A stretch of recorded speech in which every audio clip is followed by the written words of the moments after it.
Hello and welcome to the show. My name is Chace from Hammerano Culture Unlimited, and in today's episode I'll be looking at all the talking points coming out of West Ham's Europa League quarter-final home leg against Olympique Lyonnais.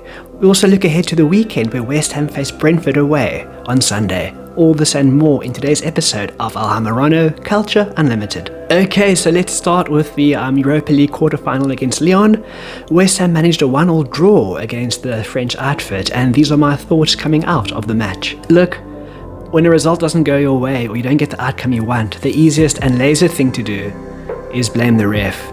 But this dude, Felix Zweier, I think his name was, there's no way to sugarcoat it, or there's no other way to put it. He was shocking. Very poor. Now remember a few months ago in February during AFCON, there was a match between Tunisia and Mali, and the ref in this match, he blew, I think, the final whistle before the 90 minutes were up. Now, Felix Zweier and this ref from AFCON, same WhatsApp group. And yes, arguably Zweier's biggest mistake was sending Aaron Cresswell off in the first half. But that was hardly his only mistake, and he just got so many things wrong. I don't have the football rulebook in front of me, but how I understand it, and how the commentators remind us every week, is that the referee needs to stop play if a footballer has a head injury. That I understand, I fully back that rule, and I'll adhere to that rule all day long. This is the part that gets to me.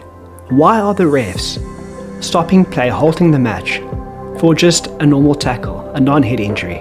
Why are they stopping play for this? So often in this match, Lyon players, after receiving just a small amount of contact, would fall to the ground, roll on the floor, and sell an injury while holding their foot. And this is what frustrates me the most. Lyon would do this. They'd fall to the ground, rolling to the ground for a non-head injury, every time West Ham picked up momentum and were about to cause trouble for the Lyon goalkeeper. So as soon as things got a bit heated in the kitchen, Lyon would resort to these tactics and just roll around and play dead almost. It's like Lyon could sense West Ham had their tails up. We were on the verge of creating something. Momentum was in our favour. And they couldn't come up with anything else but to cheat and deceive the incompetent referee. And again, now once the referee stops and blows the whistle, all that momentum is out the window. Speaking of momentum, how daft, how silly was that young West Ham fan who invaded the pitch in the second half? I mean, there were 2 pitch invasions which I heard of, but you know, later in the second half, West Ham were on the verge of scoring. We were attacking the Lyon box. And this young kid, a few pints in, decides to gate crash the party. And again, he broke so much momentum. Not only did he break the rules and broke the law, whatever, but the momentum he broke. That was really disappointing. Now, I read on Twitter this young pitch invader was a West Ham fan. I mean, in the images with the stewards dragging him away, he was wearing a West Ham jersey. But I can't help but think this is a tactic that either Spurs or Millwall would pull off. I mean, doesn't it make sense? As West Ham are on the edge or building up momentum to score a goal, it just stinks or reeks as a Millwall or Spurs fan.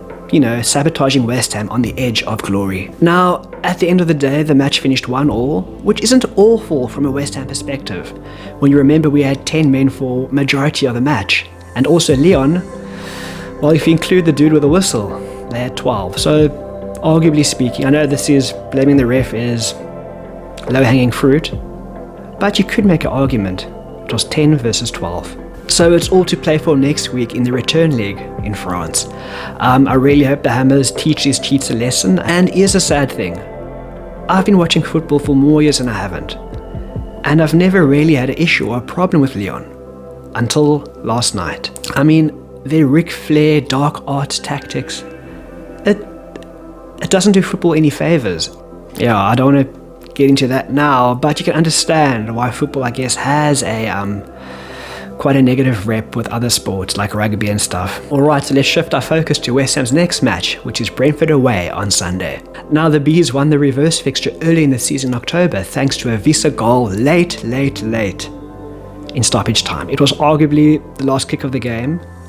It was 1-1, and again with the last kick in the game, Visa made it 2-1, and that was soul-crushing. I also recall Brentford using the dark arts in this match, stalling ever so often, very physical, and also trying to deceive the ref. So hopefully this time round on Sunday, West Ham can get some retribution from their previous defeat in October. So just quickly on recent form, domestically speaking, West Ham are coming off a 2-1 win against Everton, and Brentford famously spanked and embarrassed Chelsea 4-1. Now, my biggest worry or fear heading into this match against Brentford on Sunday is that the Hammers might be fatigued from Thursday night, and I also fear that they might have one eye on the return fixture against Lyon in France. Obviously, the Bees will still be buzzing from their result against Chelsea, and arguably they are the fresher side, but I'll settle for a 1-0 win. Needs must. It doesn't need to be sexy. We're at the stage of the season where it's all about results. I mean, it's always about results. But, you know, in the run-in, everyone's pushing for that 4th, 5th, 6th spot. I'll take a dirty 1-0 win. And it looks like we are desperately out of time. Thank you so much for watching. If you enjoyed the video, please hit the like button. It really does help the channel out. And if you haven't yet, why not subscribe to Hammerano Culture Unlimited? My name is Chace, and until next time, come on, you Irons.